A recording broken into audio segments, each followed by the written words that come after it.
In this episode of Plants of the Gods, join Dr. Marck Plotkin in conversation with ethnobotanist and anthropologist Dr. Glenn Shepard. In the second half of a two-part episode, Dr. Shepard and Dr. Plotkin delve more deeply into the ways tobacco is used by indigenous peoples in Amazonia. We'll also learn about Dr. Shepard's organization, Rainforest Flow, which is devoted to delivering clean water and hygiene programs to indigenous people in Peru's Amazon rainforest. Welcome back to Plants of the Gods. Our special guest is my friend Glenn Shepard. And there was a famous book published about 30 years ago called Tobacco and Shamanism in the Amazon by Johannes Wilbert, the late ethnobotanist. It's a brilliant piece of work. I recommend it to all ethnobotanists and people interested in tobacco. But the current and living expert on tobacco use in the Amazon, and the person who's taken a lot more tobacco in the shamanic concept than poor old Johannes, is Glenn Shepard. So I want Glenn to give us an overview of why tobacco, which seems to be the sort of forgotten shamanic herb, forgotten shamanic hallucinogen, is overlooked, its importance in shamanic society. Glenn? Tobacco is certainly the oldest shamanic plant in the Americas, but it's probably the oldest cultivated plant in the Americas. This is one of the things that Johannes Wilbert points out in his book, is that in the old world, we associate with agriculture with barley and wheat and food plants. But in the Americas, it seems like certainly one of the oldest plants, and perhaps the oldest cultivated plant, was tobacco, which was not a food plant at all. It's a plant for altering consciousness for shamanic purposes. And that gives you an insight into what native North and South American peoples, what their priorities were in the world. It wasn't so much food as the food of the gods. So you find tobacco usage all over the Americas, in Central America, in North America, in South America, and tobacco seems to be sort of the master plant of shamanism. And tobacco isn't, in Western pharmacology, it's considered to be a stimulant narcotic. It's not considered to be a psychoactive plant or hallucinogenic plant. But first of all, there are two main species. There's Nicotiana tabacum, which is the common, what they call Virginia tobacco, has about 1 or 2% nicotine. And then there's Rustica, which has 9 or 10%, 11% nicotine, which has a lot more nicotine. And so it definitely seems clear that the Rustica in native North America was used in rituals for people to achieve a kind of coma, where you take these overdoses, these nicotine overdoses, and enter a coma state where you would have visions and dreams and sort of spirit visions. In my experience in South America, the Machigenga Indians of Peru also consider tobacco the first.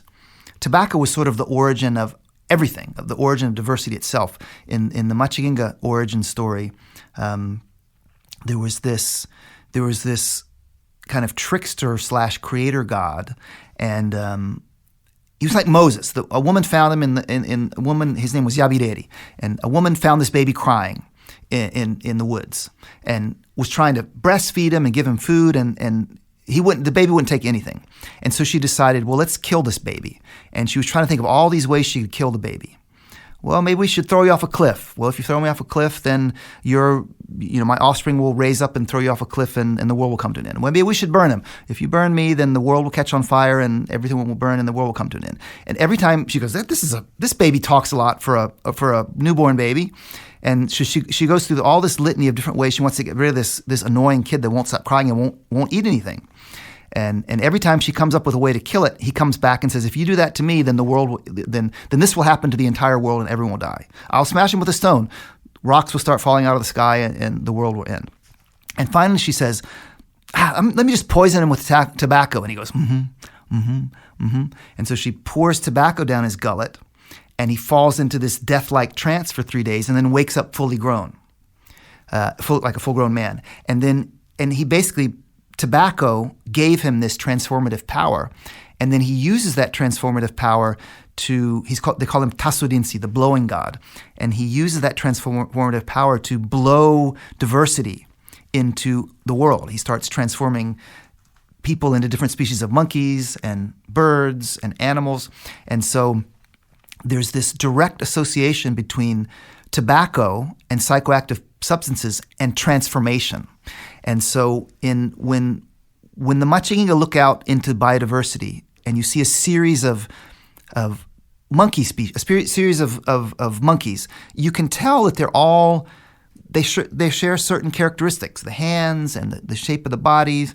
You look at a certain set of plants, like the Lauraceae, the laurel family. They all have the leaves have the same arrangement. They all have smells.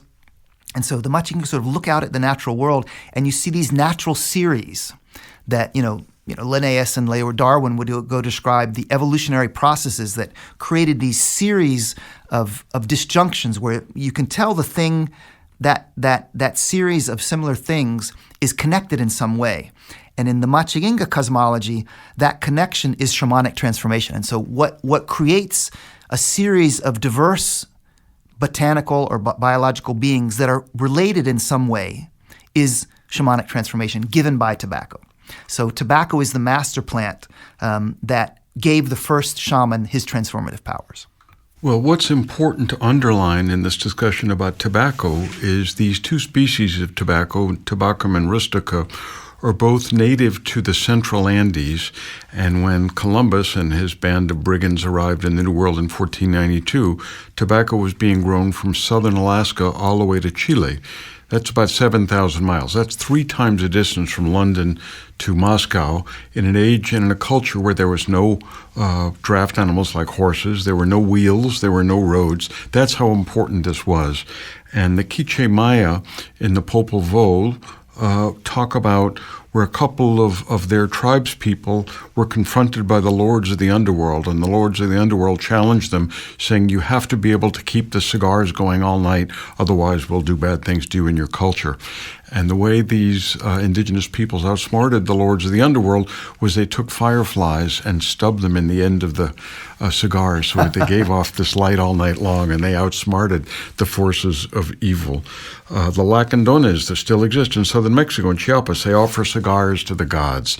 It is indeed a sacred herb. But there was a blockbuster paper published at the end of 2022 where they found the remains of tobacco 12,300 years ago in Utah.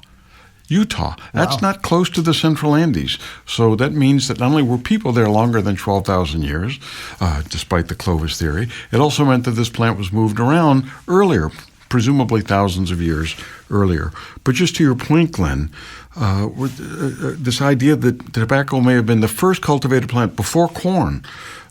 Peter Furst, fellow ethnobotanist, wrote in 1979, there is no reason why the first cultivation should not have been intended to feed the spirit rather than the stomach.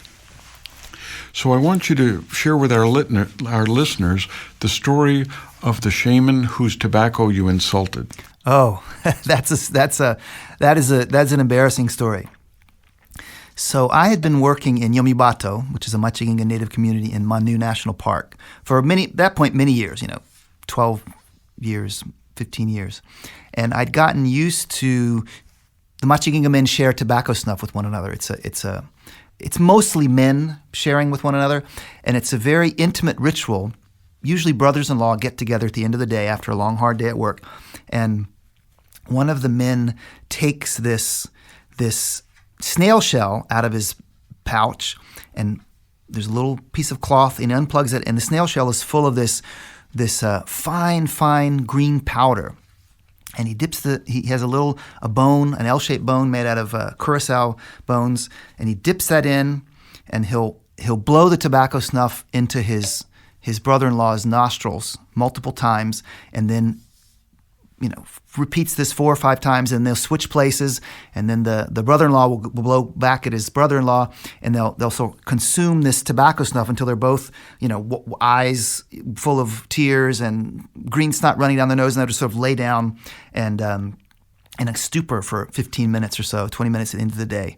And that's how brothers-in-law sort of share share their stories at the end of the day. Sit down, talk about the hunt, and then they'll blow tobacco, and that sort of gets rid of the physical exhaustion of the day. And so the first couple times I tried it, I lost my lunch and a lot else.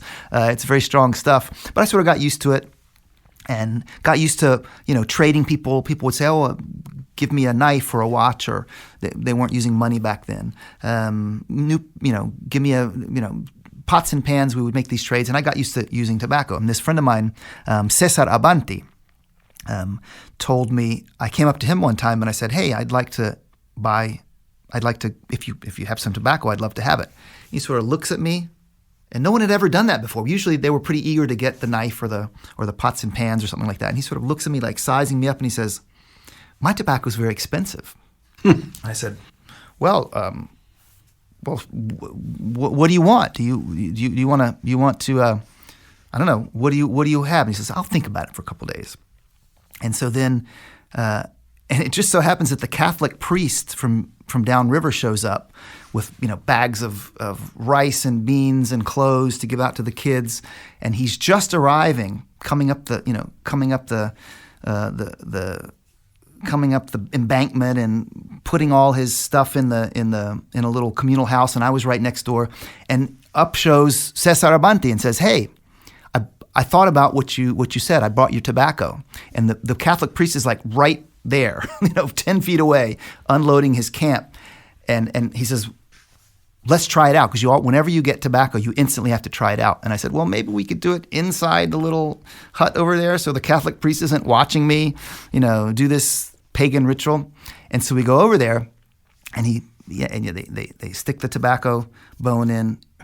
And so Cesar gives me this nice dose of the tobacco, and it was the best tobacco I'd ever had. It was heavenly. It was a little bit spicy, very fragrant. It was like having a really fantastic wine. You've had all these wines, and then suddenly you have a wine that just sort of stands out, like fresh and new. And I said, "Your tobacco is delicious." And he goes, "What?" It's wonderful. It's delicious." And he goes, "You're saying my tobacco is sweet?" And then I realized I made a big mistake, because, of course, the whole, this connection between the shaman and the tobacco, I need to backpedal a little bit. The Machigingo word for shaman is the one intoxicated by tobacco. The seri pigari. Seri is tobacco, pigari intoxicated. So the Machigingo word for shaman is literally the one who's intoxicated by tobacco. And so the idea is that the first shaman was this Yabireri who breathed biodiversity into the world. And so shamans get their transformative power from tobacco first and foremost. And so the idea is that when the shaman makes this tobacco, and this tobacco powder is made by, you take the fresh green, it's green. You can see it's green in there. It's fresh green tobacco leaf that you dry over a fire and then crunch it up and then grind it up very, very, very fine. And then you press it through like a cloth to get it very, very fine. And then you take a very specific, very unusual tree bark that they burn and turn it to ash, and they mix the two to get just the right proportion. They say if it's too gray, it's got too much ash, and it burns your nostrils. If it's too blue, they call it blue. If it's too blue, it's not the right tone. It won't have the effect. It's got to have just the right sort of celadon color, which is the mix between the ash and the tobacco, to basically take the nicotine across your mucous membranes. And so the idea is that the more powerful the shaman's soul, the more potent the tobacco is. And they do a word play, because the word for tobacco, seri, no sere, my tobacco, seri no sere, soul, sire no sire. And so they say, no sere no sire. The words are similar. The word for tobacco and soul are similar. So you see, my soul, my tobacco. And so rather than complimenting by saying your tobacco is very painful, which is what I should have said, I said it was delicious, it's sweet, it's wonderful. And he got really mad at me.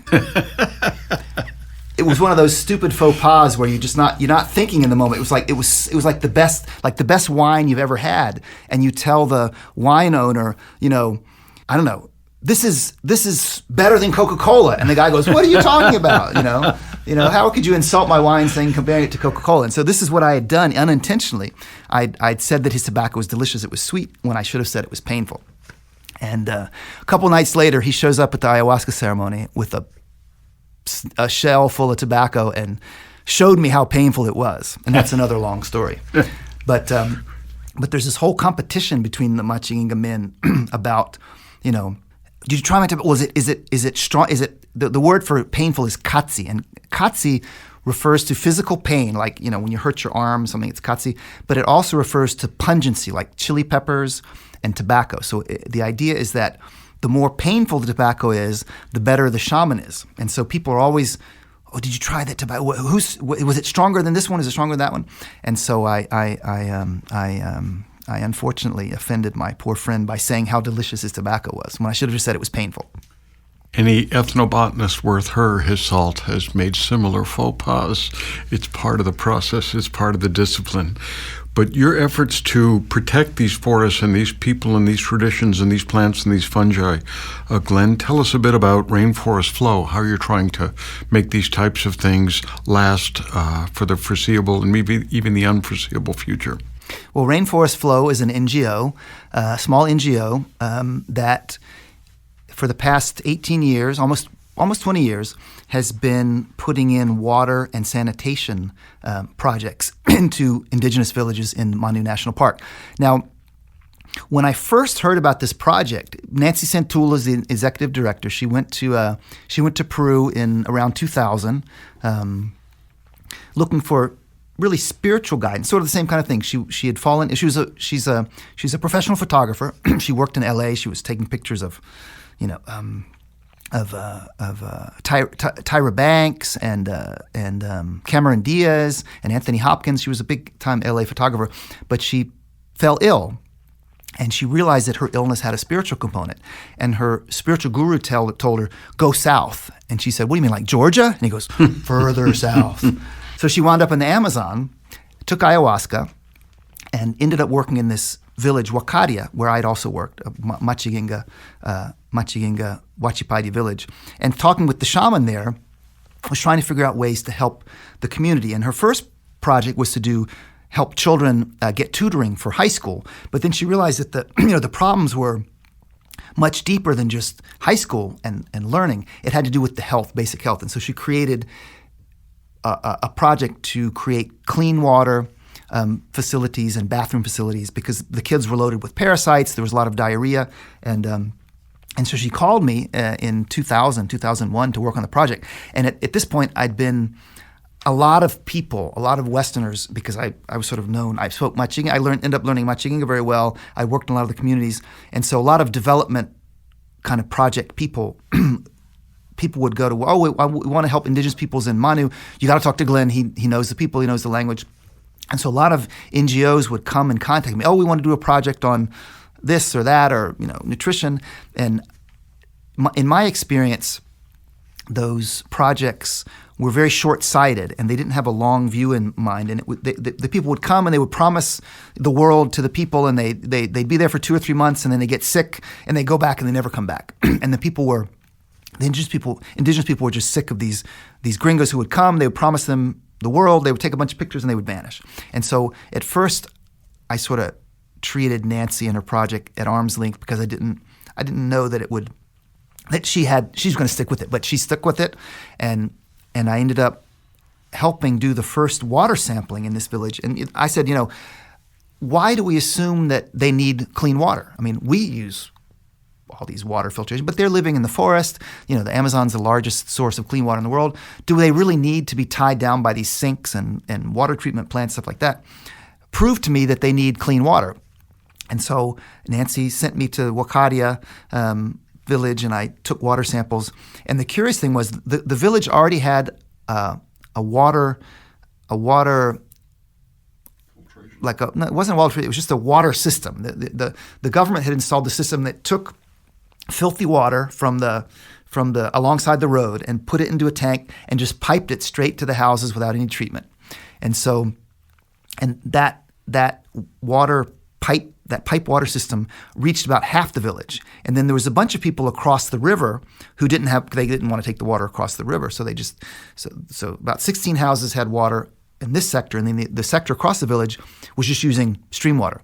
And so when I did the water sampling, the tap water was like 4 times more contaminated than the stream water across the river. So that the people across the river were actually drinking healthier water than the government tap water system. But all the water was very contaminated. And diarrhea incidence was very high. Parasite rates were almost like 95% of people had intestinal parasites.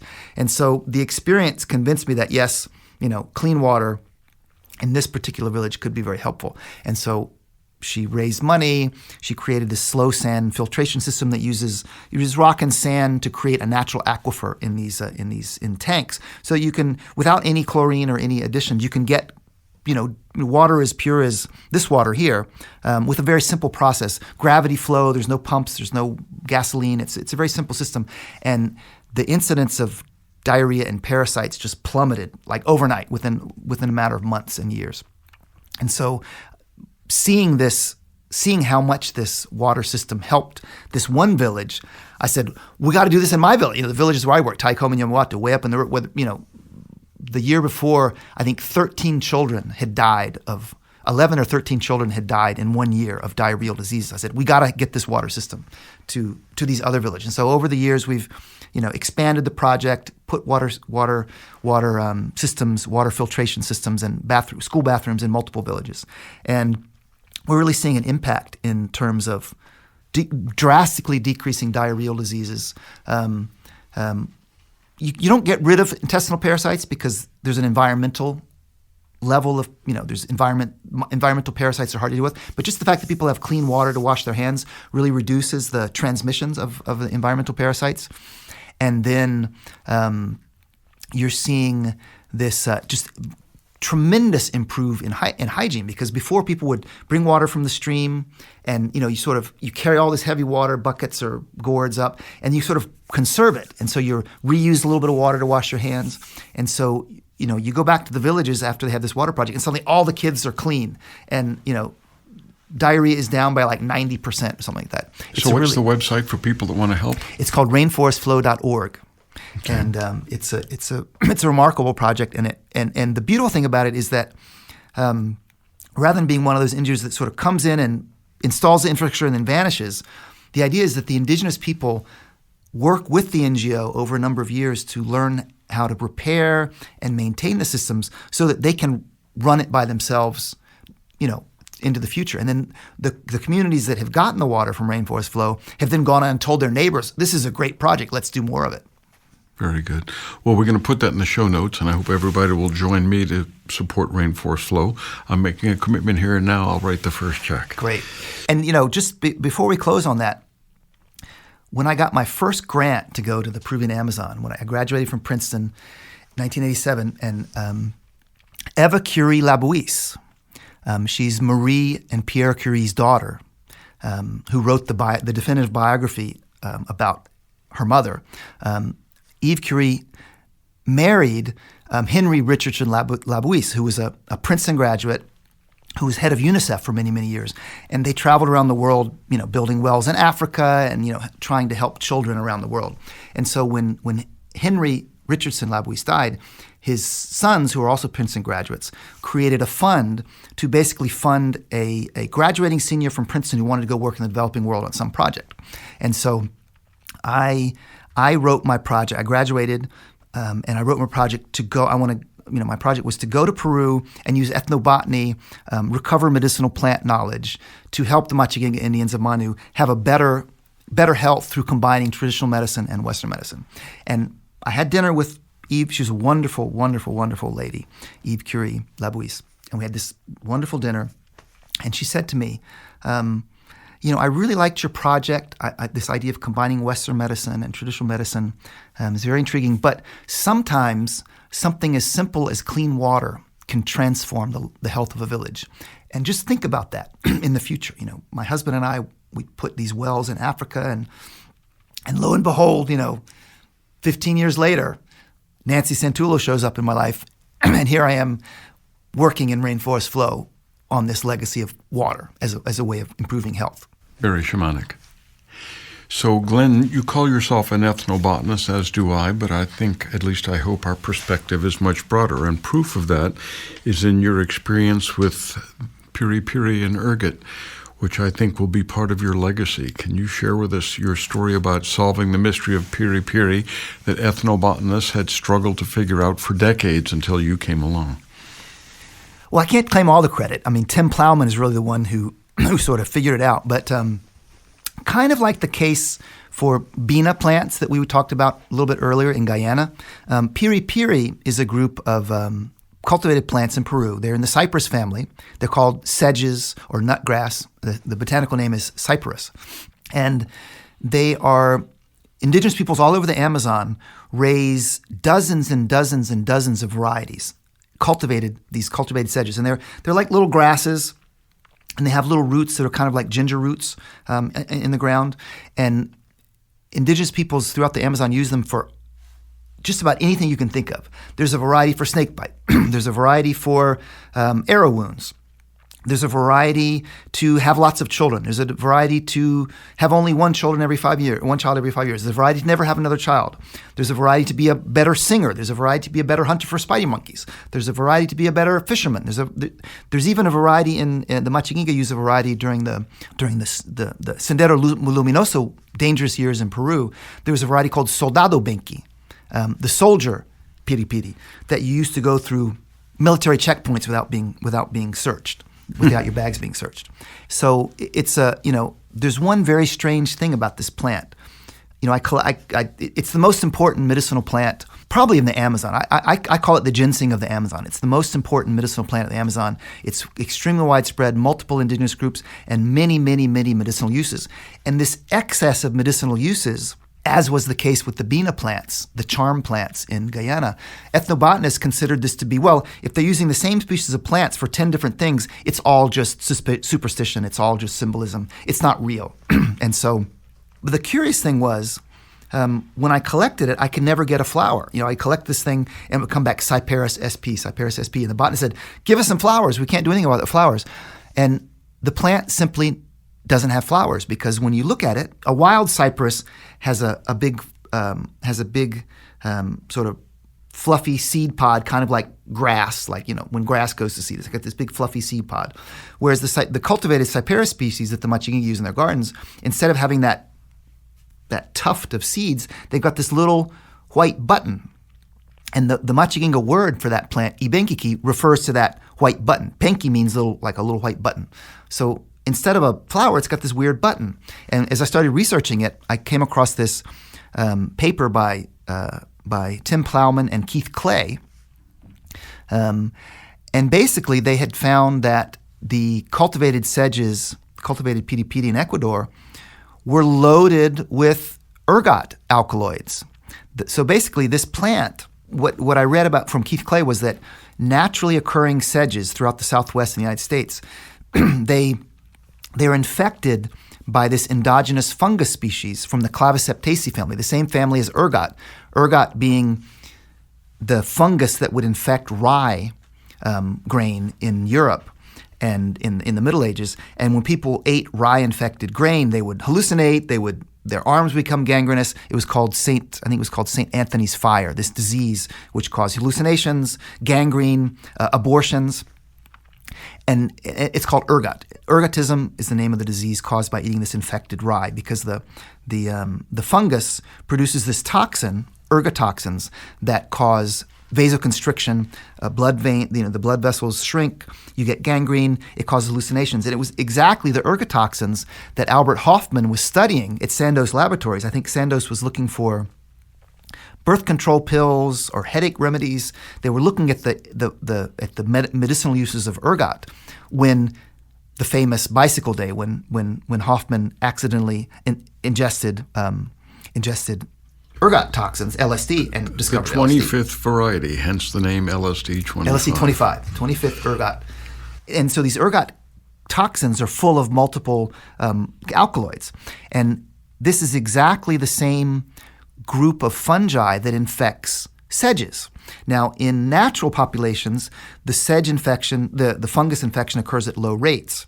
And so cows eat it and get sick and trip and break their legs. And so cattle ranchers in Texas hate sedge. They try to eliminate sedge grass because it gives this thing called cattle staggers, which makes the cattle sick. So what indigenous people of the Amazon have done is they have taken advantage of this ergot infestation of the sedge plants, and they have carefully controlled the infections, and they've because they reproduce these things through cuttings through the roots. They've let the ergot fungus go out of control. So the plants don't have any flowers. That little button, the banky with the much you can call that little sort of grayish button is actually a fungus. It's the fungal hyphae, the fungal mycelia have so completely infected the plant that the plant can't reproduce without human help. And there's no more flowers, there's no more fruits. There's just the whole plant is full of fungus, and the fungus produces these ergot alkaloids. And so in the sample that Plowman and Clay looked at, I think there were 14 or 15 novel ergot alkaloids in a single specimen. And so reading up on this phytochemistry made me realize ergot alkaloids, what do? Ovarian contractions, abortions, vasoconstriction, gangrene, and psychoactive, LSD. And so if you look at the uses that the Machinga give to these ergot-infected sedges, they use it for treating snake bites, for treating arrow wounds, vasoconstriction, you reduce the blood flow.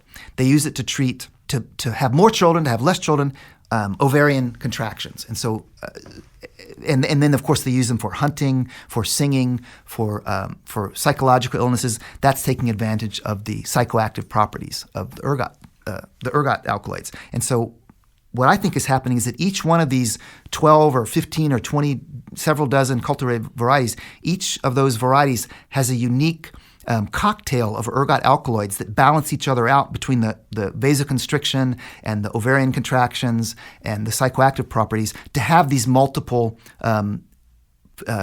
medicinal, spiritual, psychological effects. And so, again, ethnobotanists rejected this knowledge as being non-scientific because, how can one thing treat all these different things? But when you listen to them and you figure out what's going on, you realize there's a whole lot more going on. And I think this plant is a really, really productive area for ethnobotanical research because it is, like I said, the ginseng of the Amazon, and there's been almost no research done on it at all. And very briefly, and in conclusion, how did you personally discover there was something to this? I had a headache. I had a very bad headache. And I said, "Oh man, I got a terrible headache. Can I have some of your headache? There's a specific variety for treating headache." Into parentheses, Cafragot is a pharmaceutical medicine for migraine headaches, which contains caffeine and ergot. In parentheses. So I said, "Okay, I'll try this stuff." They say it's good for headache. I'll try it. I ate a bunch of this root. My headache went away instantly, and I was just sort of sitting around the camp. And sometimes I would just sort of sit around and practice juggling grapefruits just for fun. And I was never very good at it. And suddenly I picked up the grapefruits and I started juggling. And I found myself for this 15-minute period juggling like I'd never juggled in my life, throwing them behind my back and, 4 grapefruits and going on. And suddenly I was, oh my God, this stuff has vastly improved my hand-eye coordination. And suddenly it made sense to me why it would be effective for making people better hunters. Which is why ethnobotany and the plants of the gods are a source of endless fascination. Thank you, Dr. Glenn Shepard. Thank you for having me. If you've enjoyed this podcast, please remember to give us a good rating and to subscribe and share with like-minded folks. We appreciate your support for the protection of the knowledge and biodiversity of South America by the Amazon Conservation Team. In our next episode, join us for part 1 of a discussion between Dr. Plotkin and world-renowned mycologist Juliana Furci for a fascinating conversation about fungi.